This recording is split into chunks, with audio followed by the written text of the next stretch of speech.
비행 경험이 아주 많은 조종사도 피해갈 수 없는 게 하나 있는데 다름 아닌 비행 착각이라고 해요.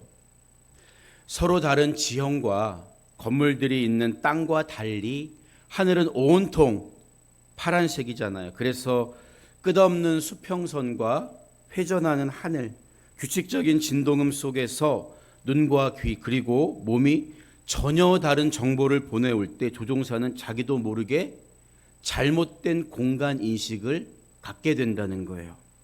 그래서 비행 착각은 항공사고의 주요 원인 중 하나로 꼽히죠.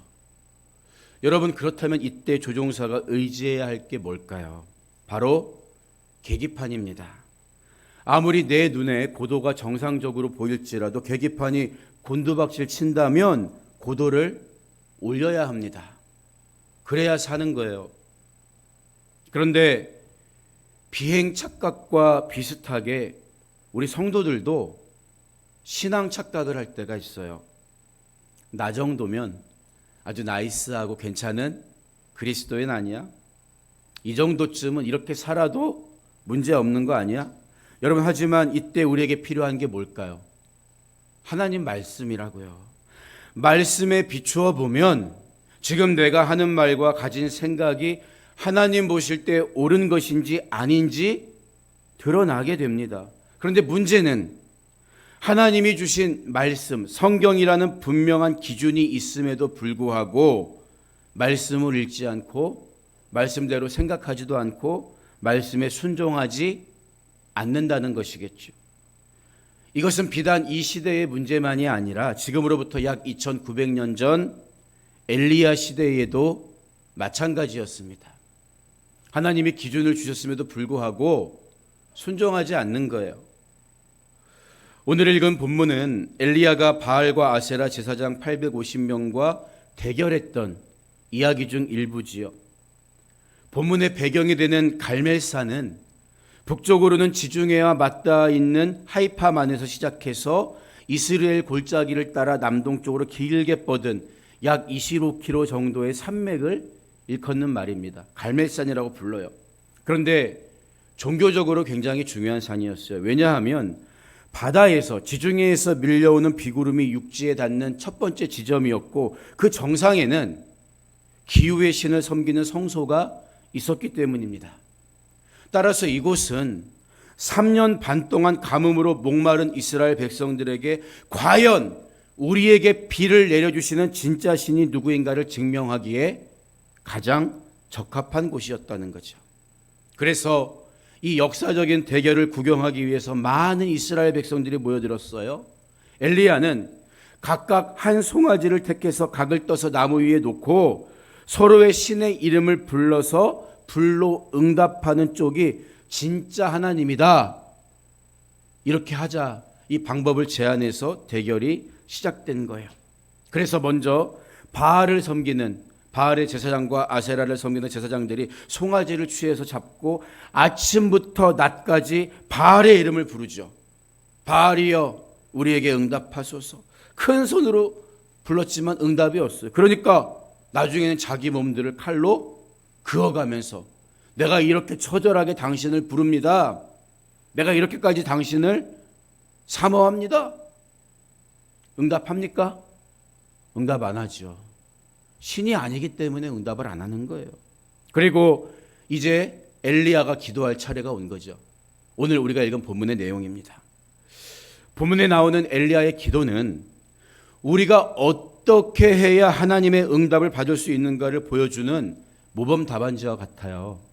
여러분, 기도해도 응답이 더디거나 잘 느껴지지 않을 때 이 순서에서 우리가 어긋난 것이 없는가를 점검할 필요가 있다는 거죠. 먼저 우리가 기도하기 전에 제단이 온전한가? 제단이 온전한가?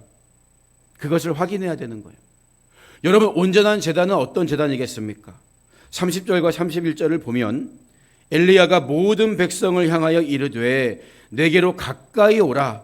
백성이 다 그에게 가까이 가매 그가 무너진 여호와의 제단을 수축하되 야곱의 아들들의 지파의 수요를 따라 엘리야가 돌 12개를 취하니 이 야곱은 옛적에 여호와의 말씀이 임하여 이르시기를 내 이름을 이스라엘이라 하리라 하신 자더라. 이렇게 말하죠.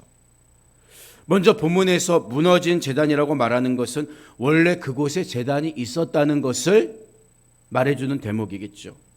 하지만 사람들이 그 제단이 오랫동안 방치되고 황폐해질 때까지 하나님을 찾지 않고 바알신이라든지 다른 우상을 섬겼다는 것을 짐작하게 하는 대목이에요. 여러분, 그런데 무너진 것을 다시 세우려면 대충 그냥 세우면 됩니까? 아니에요. 정확하게 분명한 기준을 가지고, 세움의 기준을 가지고 다시 일으켜야 하는 것입니다. 엘리야 시대의 이스라엘은 북이스라엘 10지파, 남유다 2지파로 갈라져 있었지만 엘리야는 지금 원래 하나였던 온전한 이스라엘 12지파의 수요대로 돌을 쌓습니다. 하나님이 기뻐하시는 제단은 어떤 제단이에요? 갈등과 분열로 쪼개진 제단이 아니라 하나님 안에서 한 마음으로 합심하는 제단이어야 한다. 그래서 예수님도 하나님께 어떤 제물을 드리려다가 형제와 불화한 일이 있으면 가서 먼저 화목하고 화해하고 그 후에야 제물을 드리라고 했잖아요. 내 마음에 용서하지 못하는 마음, 증오와 분열로 쪼개진 마음, 그 마음 가지고 나아가면 안 되는 거예요. 우리는 하나님께 구하기 전에 먼저 내 마음에 무너진 제단을 바로 세워야 하는 것입니다. 그런데 엘리야는 제단을 만들기 위해서 벽돌 공장에서 벽돌을 찍어 왔습니까? 잘 다듬은 돌을 가지고 와서 빨리 쌓아야지, 이렇게 했나요? 그렇지 않아요. 주위에 있는 돌들을 가져다 제단을 쌓습니다. 우리는 여기서 온전한 제단을 위한 두 번째 기준을 알 수 있는데, 그것은 인간의 생각이나 가식적인 것들이 섞이면 안 된다는 거예요. 출애굽기를 보면 하나님이 모세에게 이르시기를 내가 내게 돌로 제단을 쌓거든 다듬은 돌로 쌓지 말라. 내가 정으로 그것을 쪼면 부정하게 됨이니라. 이렇게 말씀하셨다고요. 이처럼 돌 제단은 인간의 손으로 가공되지 않은 있는 그대로의 돌을 가져다가 쌓아야 한다는 거예요. 우리는 하나님 말씀을 내 생각과 기준으로 뒤섞으면 안 됩니다. 말씀하신 그대로, 말씀 그대로 하나님께 나아가야 하는 거예요. 마지막으로 온전한 제단의 조건은 오직 하나님만 겨냥해서 하나님만 의지하는 제단이어야 합니다. 어떻게 보면 이게 가장 중요하다고 할 수 있거든요. 여러분, 아무리 견고하고 아름다운 제단을 쌓았다 해도 그 제단 자체를 우리가 주목해서 바라본다든지 하나님이 아닌 다른 이름을 의지하는 제단이 되어서는 안 돼요. 하나님은 절대 응답하지 않습니다. 그래서 본문 32절을 보면 그가 엘리야가 여호와의 이름을 의지하여 그 돌로 제단을 쌓고 제단을 돌아가며 곡식 종자 두세 알을 둘 만한 도량을 만들고, 이렇게 말하고 있는 거죠. 여러분, 이렇게 온전한 제단이 준비되었다면 그 다음으로 해야 할 일이 뭐겠습니까? 온전한 제물을 준비하는 거예요.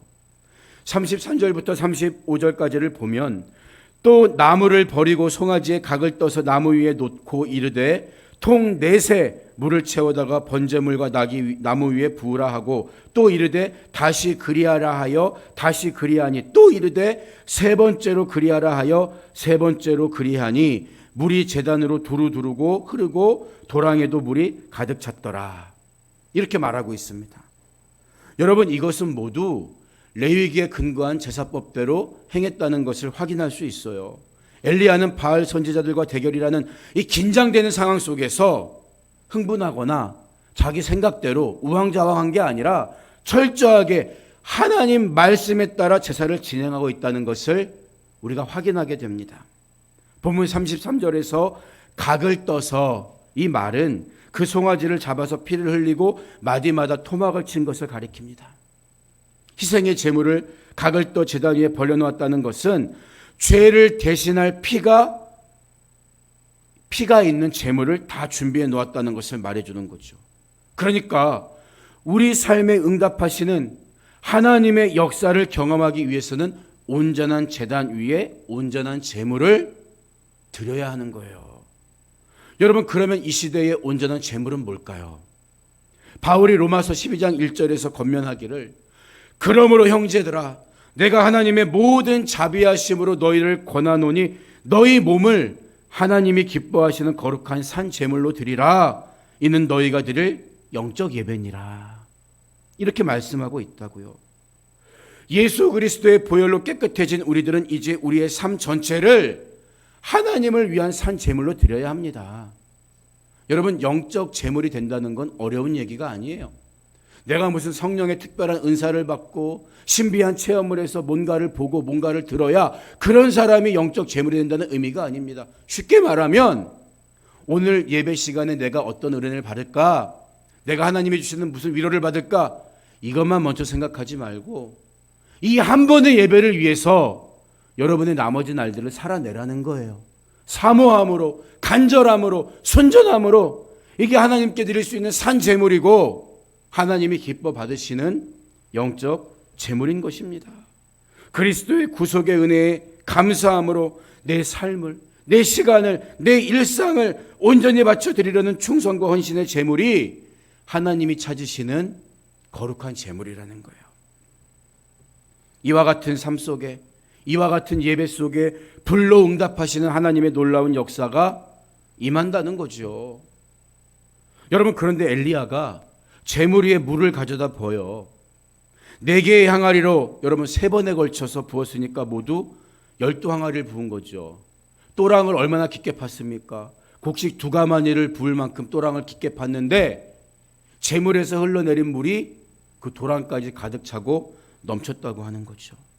여러분, 이것은 갈멜산에 모인 모든 사람들에게 우연히 이 제단에 불이 붙은 것이 아니라 어떤 의심도 가지지 못하도록 의도적으로 취한 행동으로 볼 수 있습니다.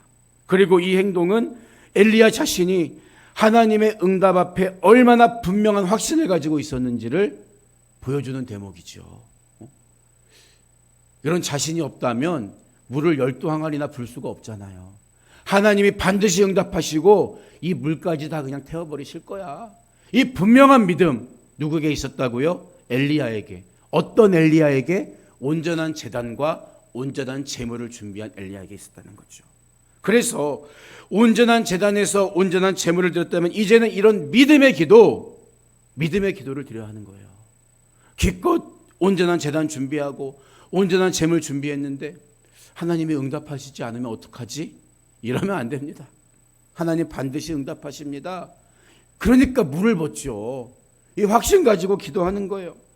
요한계시록 8장 4절을 보면 향연이 성도의 기도와 함께 천사의 손으로부터 하나님 앞으로 올라가는지라 이렇게 말하고 있잖아요. 믿음의 기도는 마치 향기처럼 금향로에 담겨 천사의 손에 들려서 하나님께 상달되는 것입니다. 기도하면 새 존재가 바빠진다고 하잖아요. 천사는 부지런히 우리의 기도를 금향로에 담아 올라가느라고 바쁘고 하나님은 응답하시느라고 바쁘고 마귀는 중간에서 방해하느라고 바쁘고 여러분 하나님을 바쁘시게 하시기 바랍니다. 믿음의 기도는 마치 향연처럼 하나님께 올려지는 거예요. 여러분 그런데 우리는 믿음의 기도를 종종 오해해요. 어떤 분들은 야 나는 하나님의 보좌도 움직일 수 있어. 하나님 내 기도에 꼼짝 못해. 하나님 까불면 헛소리를 해요. 여러분 이게 믿음의 기도일까요? 그렇지가 않아요. 여러분 마치 바알의 제사장들이 자기 몸을 막 그어가면서 응답해달라고 하는 것처럼 하나님의 뜻을 찾지도 않고 내가 금식하면 하나님 안 들어주고 베길 거야? 이런 식으로 믿음의 기도를 오해하는 분들이 있는데 이건 바알의 기도입니다. 여러분 자기 몸을 막 그어가면서 하나님의 뜻을 찾지 않아요. 이런 태도는 절대 올바른 믿음이라고 말할 수가 없습니다. 여러분 오늘 엘리야의 기도를 보세요. 36절을 먼저 보면 저녁 소재 드릴 때에 이르러 선지자 엘리야가 나아가서 말하되 아브라함과 이삭과 이스라엘 하나님 여호와여 주께서 이스라엘 중에서 하나님이신 것과 내가 주의 종인 것과 내가 주의 말씀대로 이 모든 일을 행하는 것을 오늘 알게 하옵소서. 제사장은 하루에 2번 제사를 드리죠. 아침과 저녁 상번제와 이 상번제로 드리는 거예요. 이 저녁 소재 드릴 때라는 말은 일상적으로 매일 제사를 드리는 시간을 의미합니다. 그래서 엘리야는 정해진 시간에 드리는 기도 시간에 하나님께 나아간 거죠. 믿음에 근거한 기도.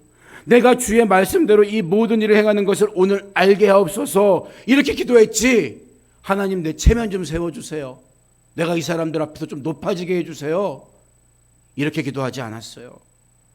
그래서 우리가 여기서 확인해야 될 중요한 사실은 엘리야가 제단과 제물을 준비하는 데 필요한 시간은 양적 시간이 아니라 질적 시간이었다. 우리 의미를 파악할 필요가 있는 거예요. 여러분, 기도의 양, 열심, 이것도 중요합니다. 그러나 내가 오래 기도해도 하나님이 침묵하시는 것 같다면, 응답이 없다면 뭘 점검해야 되는 거예요? 내 기도가 질적으로도 하나님께 용납할 만한 기도인가? 상납될 만한 기도인가? 그러기 위해서 엘리야처럼 하나님 중심의 기도를 드려야 하는 거예요. 예수님도 뭐라고 기도하라고 했어요? 뜻이 하늘에서 이루어진 것처럼 땅에서 이루어지게 하여 주시옵소서. 이게 기도의 올바른 태도라는 거예요. 일용할 양식을 구하지 말라는 게 아니에요. 예수님 그것도 필요하다고 했죠. 그러나 우리 기도의 기본 전제는 하나님의 뜻이 하늘에서 이루어진 것처럼 이 땅에서 이루어지게 하여 주시옵소서. 누구를 통해서? 나를 통해서. 이게 질적인 기도입니다. 엘리야가 구한 것은 여호와 한 분만이 참된 하나님이심을 보여주심으로 이스라엘 백성으로 하여금 하나님께 돌아오게 해주십시오. 이게 하나님 마음에 합한 기도 아닙니까? 죽어가는 영혼, 길 잃은 영혼, 죄 가운데 헤매이는 영혼이 돌아오게 해주세요. 하나님 그러신 분이잖아요. 이걸 구했다는 거죠. 그래서 본문 37절과 마지막 38절을 보면 여호와여 내게 응답하옵소서, 내게 응답하옵소서. 이 백성에게 주 여호와는 하나님이신 것과 주는 그들의 마음을 되돌이키심을 알게 하옵소서 하매 이에 여호와의 불이 내려서 번제물과 나무와 돌과 흙을 태우고 또 도랑의 물을 핥은지라. 얼마나 강하고 급한 불이 내려왔는지 마치 그냥 소가 그냥 뭘 핥아버리는 것처럼 도랑에 철철 넘치던 물이 그냥 한순간에 핥아졌다는 거예요. 사라졌다는 거예요. 이처럼 하나님께서는 엘리야가 쌓았던 온전한 제단 위에 온전한 제물 그리고 믿음의 기도, 온전한 기도에 응답하신 거죠. 여러분, 그런데 오늘 우리가 주목해야 하는 것은 37절에서 엘리야가 주는 그들의 마음을 되돌이키심을 알게 하옵소서 이렇게 말한 구절이라고요. 히브리어 성경을 보면요, 되돌이키심을 나타내는 말로 번역된 사바브라는 동사의 시제가 완료형으로 되어 있습니다. 완료형. 히브리어 문법상 이것은 이미 일어난 사건일 뿐만 아니라 확실하게 일어날 사건을 가리킬 때도 사용되는 시제예요. 그러니까 엘리야는 하나님이 반드시 이스라엘 백성들의 마음을 돌이키게 하실 것을 확신하고 있다는 것을 알 수 있죠. 그래서 공동 번역본으로 이 구절을 보면 18장 37절 후반부를 보면 그들의 마음을 돌이키게 하신 분이 당신이심을 알게 하여 주십시오. 이렇게 번역되어 있어요. 제가 열왕기상 18장 이 본문으로 여러 번 설교를 했지만 오늘 설교를 준비하면서 특히 이 구절이 너무나 마음에 크게 와닿았거든요. 여러분, 우리가 이 구절을 주목해야 하는 이유는 우리 마음을 되돌리시는 분이 하나님이시라는 거예요. 그리고 그분이 하나님이시라면 과연 그분이 어떤 방법으로 내 마음을 돌이키시는가, 이 시대에도 어떤 마음으로 우리를 회개시키시는가 알아야 하지 않겠습니까? 그 주체가 하나님이시라면. 갈멜산의 승리가 대단한 것이면 틀림없어요. 그런데 성경을 보면 아합과 이세벨 달라지지 않습니다. 오히려 자기들의 바알 아세라 선지자를 죽인 엘리야를 나도 죽이겠다고 덤벼들잖아요. 게다가 북이스라엘의 백성들의 대대적인 회개 운동이 일어났다든지 하는 큰 변화가 성경에 기록되어 있지 않아요. 그들은 똑같이 타락하고 하나님을 거역하고 우상 숭배하다가 200여 년이라는 짧은 역사 속으로 사라져 버리십니다. 다만 단회적으로 한번 갈멜산에 이때 모여있던 백성들이 엘리야의 말을 듣고 하나님이 참 신이시구나, 저 바알과 아세라를 죽여야겠구나 엘리야가 그들을 끌고 가서 죽이는 일에 동참했다는 것, 이것만 기록되어 있어요. 이것만으로 하나님이 우리의 마음을 돌이키시는 분이라고 단정짓기에는 뭔가 부족해 보이잖아요. 정말 그게 맞다면, 그렇다면 갈멜산의 승리가 주는 의미가 뭘까요? 이스라엘의 우상을 들여온 장본인은 당시 왕비 이세벨이었습니다. 그래서 왕으로부터 백성들에 이르기까지 바알을 숭배하는 풍조가 만연했어요. 마치 요즘 우리 가운데 유행하는 포스트 모더니즘 사조처럼 왜 하나님만 믿어야 하는 거야? 왜 성경만 진리라고 하는 거야? 다른 종교에도 구원의 빛이 있고 진리는 상대적인 거 아니야? 이런 다신교 문화가 버젓이 자리 잡고 있었다고요. 하지만 갈멜산의 이 승리로 인해서 신앙의 기준이 다시 세워지게 된 것입니다. 그것은 오직 하나님만이 참 신이시고 하나님 말씀에서 벗어나는 것은 멸망이라는 인식을 분명하게 확인시켜 준 거예요. 기준이 있을 때 우리는 돌아갈 수 있기 때문입니다. 하지만 하나님은 인간을 로봇이나 기계처럼 만들지 않았어요. 하나님이 우리 마음을 돌이키시는 분이라는 표현의 의미는 하나님이 강제로 죄짓고자 하는 우리 마음을 죄 안 짓는 마음으로 바꾸고 돌이킨다는 의미가 아닙니다. 여러분, 요즘 AI 로봇이 대세라고 해요. 하지만 로봇은 누군가의 감정에 진심으로 공감할 수 없어요. 그리고 어떤 명령에 자발적으로 순종할 수도 없습니다. 입력된 대로 연산을 통해서 입력값에 의해 반복적으로 기록된 대로만 판단하고 행동하는 거죠. 인간과 달라요. 그래서 하나님이 우리를 돌이키실 때에는 어떤 방법을 쓰십니까? 마치 내비게이션처럼 우리 삶 속에 이러한 일들을 통해서 이리로 가야 사는 거야. 이리로 가야 온전히 천국에 이를 수 있는 거야.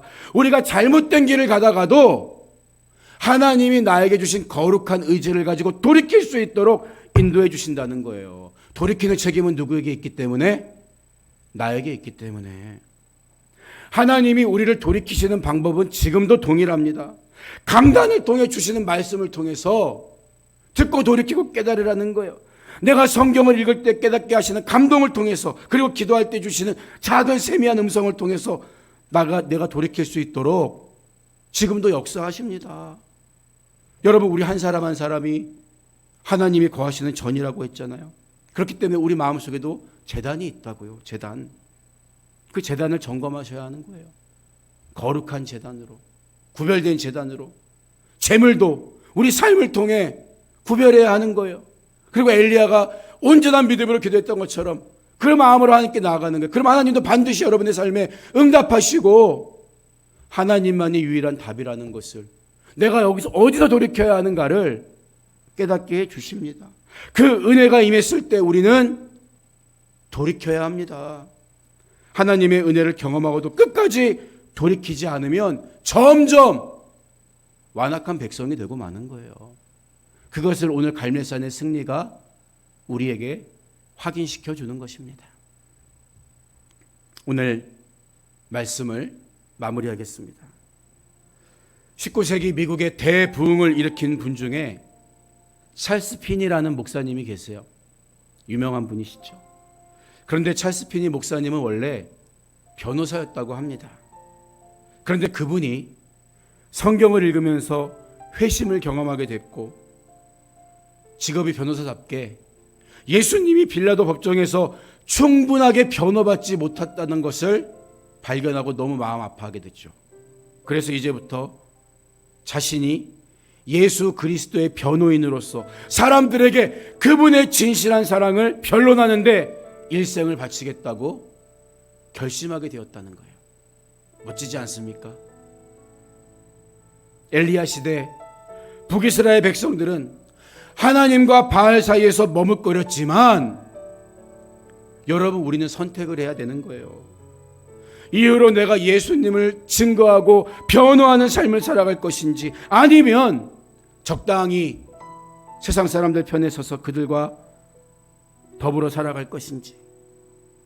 그런데요, 내가 어떤 삶을 택할 것인지는 지금 여러분 삶의 우선순위가 뭐냐에 따라 달라지는 거예요. 지금 여러분에게는 무엇이 기준입니까? 무엇이 여러분의 기준이냐는 거예요. 하나님이 보여주신 증거와 표적 앞에서 기준을 바꾸지 않고 돌이키지 않는 세대를 보면서 예수님은 우리가 너희를 향하여 피리를 불어도 너희가 춤추지 않고 우리가 슬피 울어도 너희가 가슴을 치지 아니하였다 함과 같도다 탄식하십니다. 우리를 돌이키시기 위해서 하나님이 여러 가지 표적과 사인을 주셔도 반응하지 않는 세대를 보면서 주님은 아파하신 거죠. 말씀이 들려올 때 그때가 우리에게 기회입니다. 우리는 돌이켜야 합니다. 끝까지 주님 편에 서서 주님이 기뻐하시는 여러분의 인생의 가장 아름다운 역사를 써갈 수 있는 복되고 귀한 삶 사시기를 주님의 이름으로 축복합니다.